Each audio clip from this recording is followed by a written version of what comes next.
Good evening, everyone, and welcome back to the summit. Tonight, we're going to be exploring one of the countries and globally exciting sporting event and one of the best momentous sporting occasions of the year, the Tour du Rwanda 2026, scheduled from 22nd of February all the way to the 1st of March, which is an international cycling race that spans nearly 1,000 kilometers across Rwanda's beautiful terrain.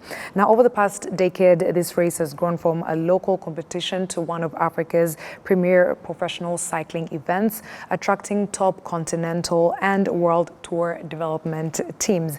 This year is also extra special, coming from the hills of Rwanda, hosting the historic UCI Road World Championships, the first ever on the African continent, and we all remember that very clearly from last year in September. With us today is Mr. Samson Ndayishimiye, the president of the Rwanda Cycling Federation, here to reflect on Rwanda's cycling journey, share insights on its preparations, how far, and what is expected for this year's edition, and more on the beautiful cycling event that is anticipated by everyone on the local scene and globally. You're welcome to the summit. Thank you for having me. Yes, thank you for being here once again. And now we can dive straight into the topic at hand. This year's Tour du Rwanda is going to be running from the 22nd of February to the 1st of March with 8 stages and nearly 993 kilometers of racing. How would you summarize the theme and ambitions of this edition? First Tour du Rwanda, straight after hosting the World Championship. So I would summarize it by saying a lot of excitement into this one, and it's the UCI World Championship gave us a lot of opportunities and exposure, especially when it comes to the cycling world, obviously. And we, on our side, as the organizers, we did notice a lot of high demand from different clubs, different intercontinental clubs, and different countries also. So a lot of excitement. Yes, on our side and people in cycling. Yes, people in cycling are those who are going to be witnessing the event from the sidelines, or even the ones participating. What can fans and athletes expect from this year's race that may be possibly different from other editions? You mentioned that part of being the first one right after us hosting the UCI World Championships, but this could be either in the routes that are going to be taken, whether it is in terms of difficulty or even innovations such as the city circuits in Rubavu and in Kigali. To the cyclists, I know for sure whoever is coming, they are all excited and they are ready for the challenge. Again, it's Rwanda, it's a country of 1,000 hills. We've confirmed the World Championship that it was actually the hardest one ever because of the elevation, as Jesus said. And Tour du Rwanda, for example, on the last day this time, these cyclists will be using the same circuit we used during the World Championship. So that's also where we gained the highest meters of elevation, but bear in mind, they also be coming from visiting the whole country. So the challenge for them, I think it's what makes it more exciting for their clubs and their countries to say, let's take the opportunity to be in Rwanda. For the fans, again, I'm sure we had a lot of Rwandans who we are also very thankful for being our viewers during the World Championship, watching from all over the country while we're here in Kigali. But this time, I can confirm that we're definitely coming back to them. So, yeah, exciting. Yeah, first of all, how can you rate the fans' participation during the UCI World Road Championships? I remember having you right around that time, and you were calling out the people to come and support Rwanda, cheer them on. How could you rate the participation and excitement from the Kigalians, Rwandans in general? Rwandans in general, I don't think I have the right number percentage to put on, because I think it's the support we got exceeded what we expected. So me personally, on behalf of the Federation, I do believe we are all very thankful, because it was all of us all together in the name of the Rwanda, or in the name of the country Rwanda. So yeah. All right. So how could you describe the preparations so far? How have they progressed, both for Rwanda's national team and for the race logistically? You can speak on that, and then we can dive into some other new aspects like partnerships. But for now, describe how the preparations are going. When do you officially start preparing for Tour du Rwanda? Because it happens every year, but last year, towards the end, the agency was preoccupied with hosting the UCI Road World Championships. But how are we preparing for this annual event, a fave for most Rwandans? I would say this year is a bit different in terms of preparation, because I do believe this year is the first time we've come on board in terms of preparing the Tour du Rwanda a little bit late than the normal time. But I can also confirm that we are where we're supposed to be. I would believe we're around 90% already done with everything, preparations we have to do in terms of getting ready for guests. I can confirm that some of the guests are here already from last night. They started arriving. A lot of preparations are going ahead. You've seen that KCC, the roundabout at KCC is already in preparation, because we're going to use that on the 21st, just before the evening before the race starts, in terms of introducing the teams, introducing our sponsors, and revealing which sponsor is going to give which jersey. So that's something new that we've added on. In terms of the team themselves, they've been in the camp for some time now. Some of the guys who are in the camp just came back from Sharjah tour. It's a tour we normally attend to help us see where we are in terms of training. At the moment, the national team just moved from Musanze to Bugesera, and we are visiting them to see how they're doing. But the news I have so far, this evening's report says that everyone is healthy, everyone is busy training. So yeah. And how long do they normally spend in the camps, in the training camps? Honestly speaking, it all depends with the budget we've managed to raise in terms of that camp, because obviously you have to accommodate the people, you've got to feed them, you've got to make sure you have the security measures being taken. So that means like the cars that we have that sort of like guards them towards the traffic and the motors and stuff like that. So there's a little bit of calculation that goes into it, and then we calculate depending with the budget for that. So the budget determines how long we can do the camp for. But thankfully we have the Ministry of Sport who are with us, and they have been helping us every step of the way. Yes, yeah. And you spoke about budgeting, but also collaboration and making sure that Tour du Rwanda can be able to move smoothly. You need help. Are there any new partnerships this year to be able to put in terms of a progression the agenda that FEDWASI does in terms of promoting cyclingship, and also those wanting to be on board in terms of promoting this beautiful country, but also cycling in general? Oh, definitely. You can't do an event like this without any partnership. It's very important, because you have to have a budget, and you can't just go to Ministry of Sport and say, please give me money. Yes. You have to make sure that you also give the opportunity to the private sector, because you're traveling for 8 days in the whole country. So all the sponsors we get, you find that these are people who love cycling, who understand the opportunity we give them. It's not just the visibility of us branding their logos or anything, it's also that interaction with the public.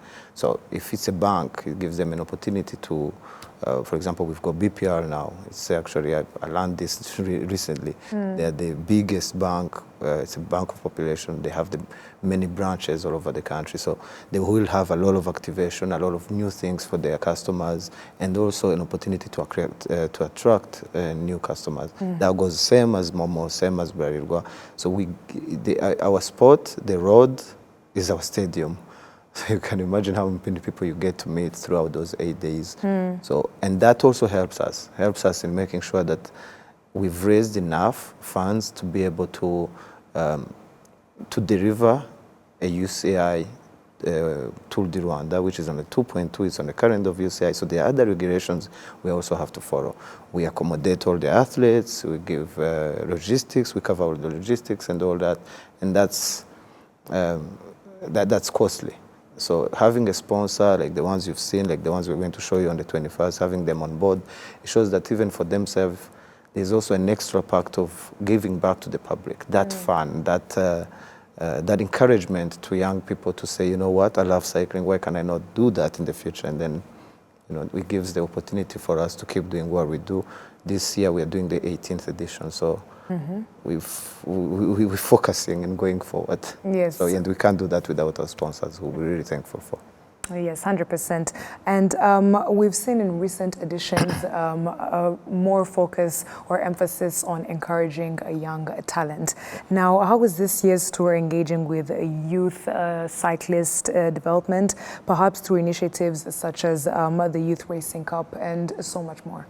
So, yeah, we part of the planning ahead is to make sure that you also keep your development plans really strong. For the past 4 years, we've had the youth races. So this is part of our responsibility as a federation to give to the clubs that are in cycling, so they can bring the athletes and see the results of the training they've been getting between them, right, as a club. So they compete with other clubs. The number in those 4 years in development on the youth, you can see that it's been going up. This year in summer, we'll be doing our 3rd edition for junior tour. So it's like Tour du Rwanda for juniors. So instead of 8 days, we give them something between 3 or 4 days. We've been doing it the last 2 editions. We did it with the local. This year, we want to make sure that we can invite, maybe to start with the neighboring countries, because it's always in the summer holidays and stuff like that. And that gives us a little bit of assurance in terms of preparing for the next elites. So we do 1 race for youth every month, same as we do 1 race for elites every month, both of them in different parts of the country. On this particular year of this particular edition of Tour du Rwanda, we actually introduced something. We're going to introduce something new. We're doing something new. So on the last day when we are here in Kigali, we are doing a junior race, a cadet race, right? So these are young kids. They will be coming to compete. They will do part of the circuit around KCC. And then we give them an opportunity also.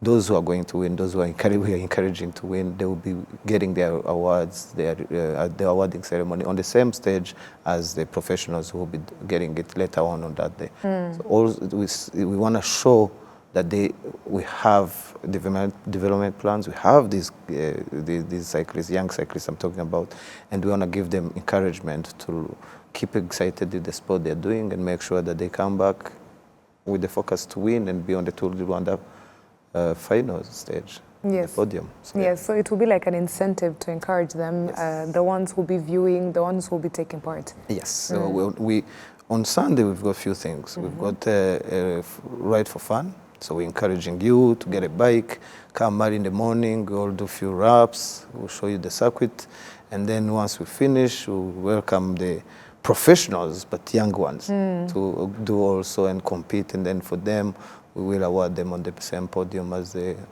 winners of Tour du Rwanda. That's very interesting. And since Rwanda began hosting this race and earned its UCI 2.1 status, what would you say have been the most significant achievements, not just in performance, but also how the race has influenced cycling culture, especially here in Rwanda? I get a lot of phone calls from people all over the country who are asking me how do they join a club, how can they buy a bike for themselves, grown-ups, or for their kids. So it shows that there's this interest. And on the Kafri, I've also started noticing that we have a lot of people who are cycling during Kafri Day. So it shows that it's something that we're growing with as a country.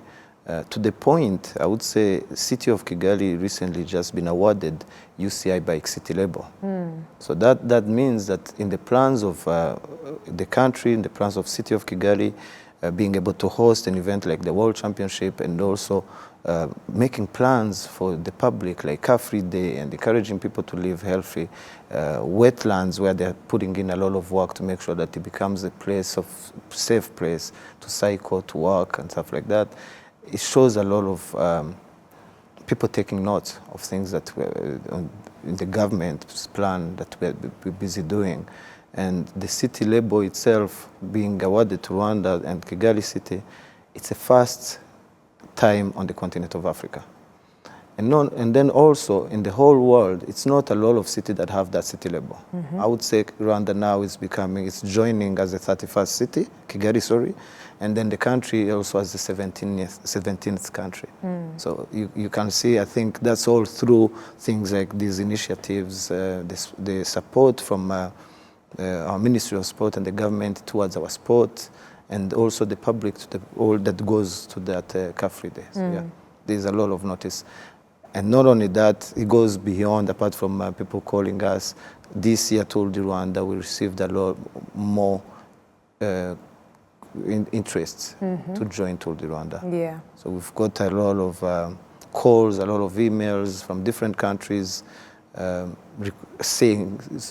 their luck to see if we can accommodate for them to be part of Tour du Rwanda. So all that shows growth. Yes, a lot of growth and a lot of visibility, which means all the effort that has been put into the federation is paying out, and people are seeing the importance.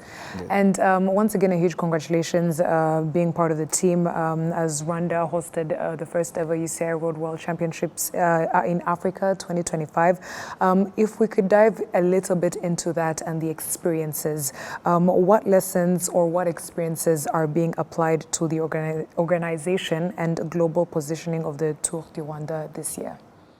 I'll start with our cyclists. I did notice one thing. We did go in January, recently we had the African Championship, right, in Kenya. The team that went to represent us came back with 10 medals, right? So in the 10 medals, they had 2 golds, 4 silver, and 4 bronze. We came home with the same amount of medals as Eritrea. But we were third on the scoring points because South Africa had 4 golds, but they had less medals to take home. Okay. And then Eritrea got 3 golds. We got 2 out of over 30 countries from Africa that had participated. So for me, that shows that even our riders, after hosting the World Championship, there's that go-getter mood that everyone looks that is in. So that's one of them. And then there's what I've just said about the demand from different countries, because obviously they've seen us on the TV, or some of their riders were here in Rwanda during that time. And then our clubs also, you can see they're trying to engage more private sectors to get more funds, because our sport is a bit expensive, you know, the bikes, the spare parts and all that. But hosting the World Championship, I believe, in our sport was the best thing that can ever happen to us as cycling, in the world of cycling, but to the country also. Someone asked me today, they're like, is Tour du Rwanda going to get more viewers like we did during the World Championship?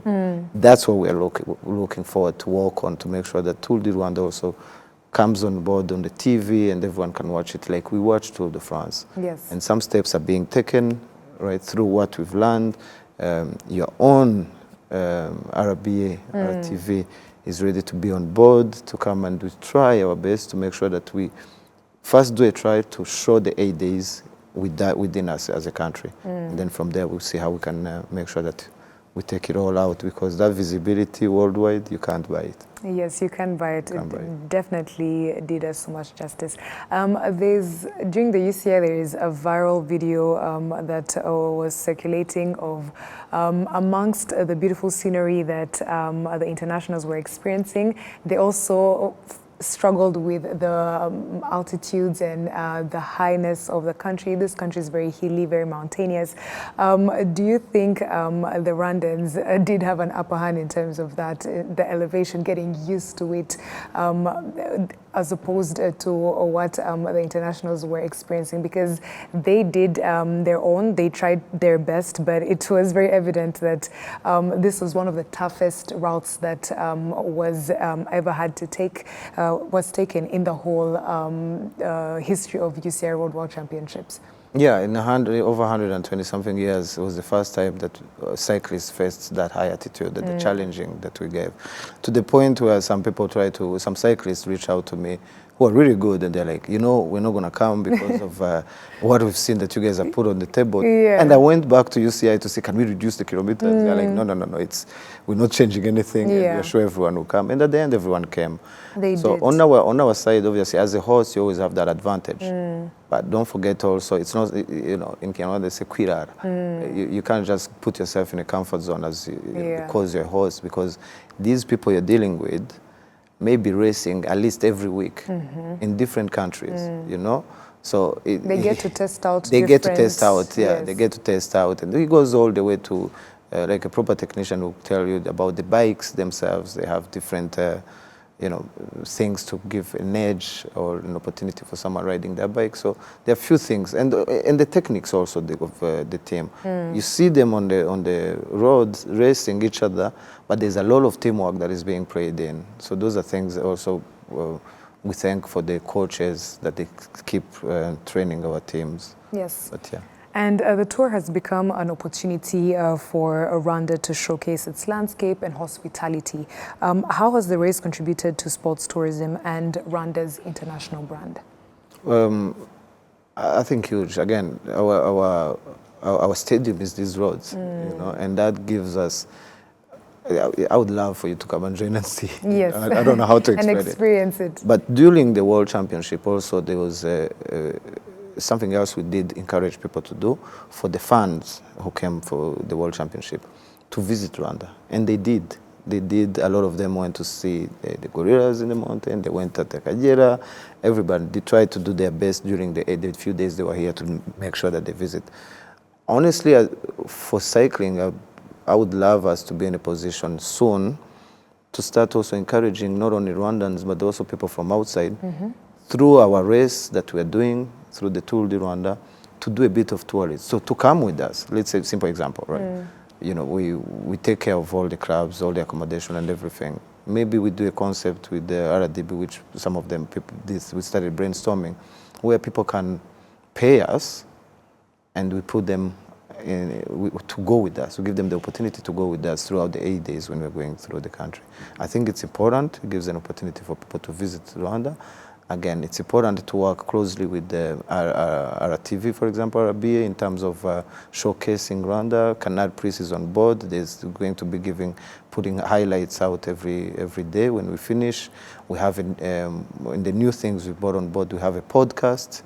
So all that is to make sure that we don't just cover the roads, the fans where we're passing, but anyone who's at home, anyone who's outside the country can be able to watch and then maybe plan their next vacation in Rwanda. Yes. Yeah, it's very important. Very. And how important is Rwanda's collaboration with the UCI in terms of maintaining international standards and positioning the country as a cycling hub in Africa? So the 2.1 level where we are now, we are actually on the calendar of UCI, right? When I talk about getting a lot of demand from different countries, people wanting to come and participate, it's not that they have nowhere else to go. There are other races happening all over the world. So there are few factors. Is it near me? How expensive is it going to be? Or when I come back, are my riders going to be tired because of the journey while we have another race? So there are few things they have to go to make a decision upon. But because of that level that we are on, 2.1 is the same level as a country like Belgium. That's the tour they have there, 2.1, okay? So we are all regulated by UCI. We have rules and regulations to follow, safety measures. We have president of jury, right, who's sent by UCI.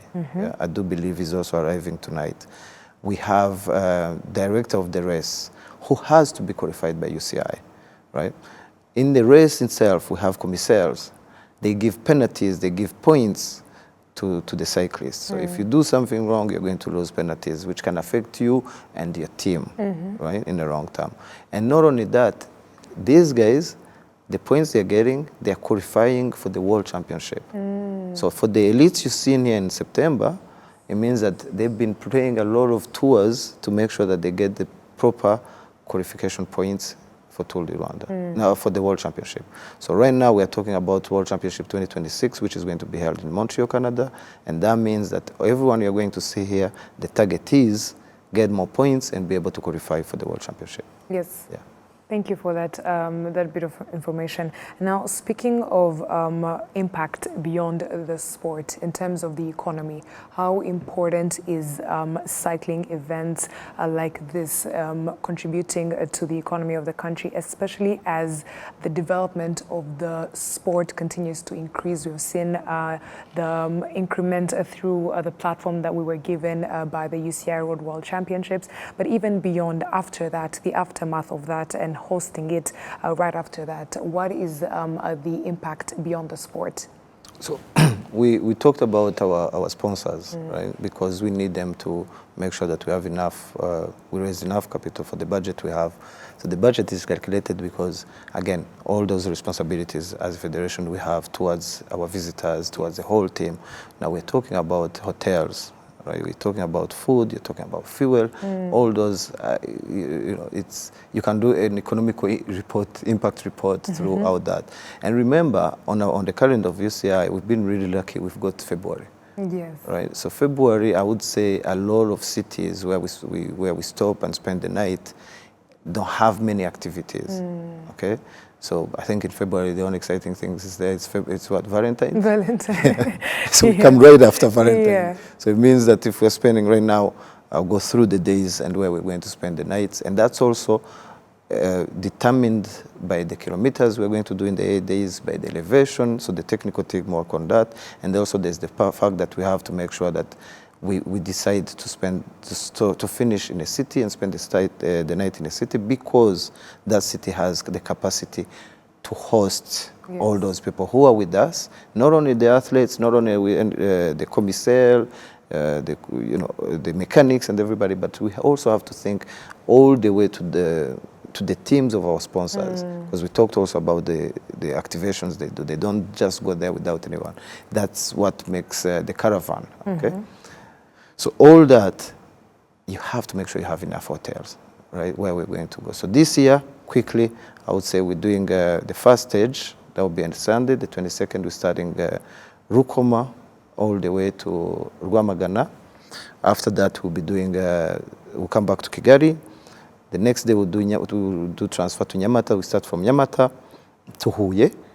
Okay, we spend the night in Huye. So we've already spent the night in Kigali. We're going to go and spend the night in Huye. The next day, we'll do Huye, Rusizi, spend the night in, all these people we're talking about, spend the night in Huye. The next day, we'll do a transfer from Huye to Karongi, where we would start from Karongi. So we start from Karongi to Rusizi. We spend the night in Rusizi. The next day, part of trying to think ahead and trying to come up with new ideas, we're doing a circuit in Rubavu, right? So we've done Karongi, Rubavu, we spend the night. The next day, we spend the whole day in Rubavu, and then doing that circuit, and then we spend the night there also. It's something new, but I'm promising that we're going to be making sure that we keep changing every year. Yes. So next year it may be Rusizi for 2 days or something like that, and then from there we'll travel again, we'll circle all the way to Rubavu, from Rubavu to Musanze, and then from Musanze, we spend the night in Musanze, then from Musanze we come back in Kigali. Now, in that economical impact, Huye the night, Rusizi, Rubavu 2 nights, Musanze, and then you come back in the city. That's what I look at as an economical impact for what we bring in the cities, but also everything else that happens, during the activation that these sponsors are doing, the side events that we do. So yesterday we did introduce a lineup of our artists, from Ruti Joel to Kivumbi, to Giza, to a few of them. Okay, DJ Malno, right? So all those things brings more. It makes that city, that particular city, that where we are, a little bit lively economically. I do believe it gives an impact. And then we have our suppliers also. There are things we can't do without them.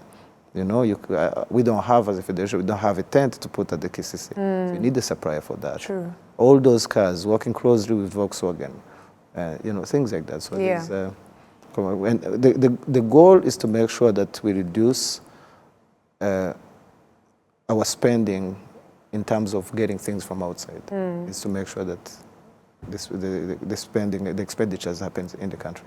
Yeah, thank you very much. And we could see definitely the impact, especially throughout the years, of how much Tour du Rwanda is contributing to that. Now, lastly, we've run out of time. When viewers watch Tour du Rwanda 2026, what message do you hope will resonate mostly in terms of hope for Rwandans as they will watch, but even beyond?